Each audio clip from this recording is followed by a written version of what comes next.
1 2 കഴിഞ്ഞിട്ടില്ല. 2 കഴിഞ്ഞാൽ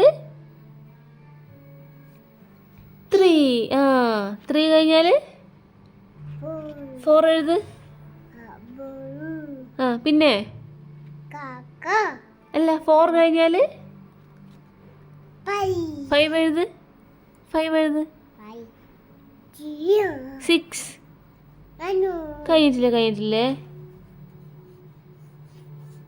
പിന്നെ നേരെ പിടിക്ക് പേന. ഇനി 8 ഉണ്ട്. പിന്നെ 8 കഴിഞ്ഞാൽ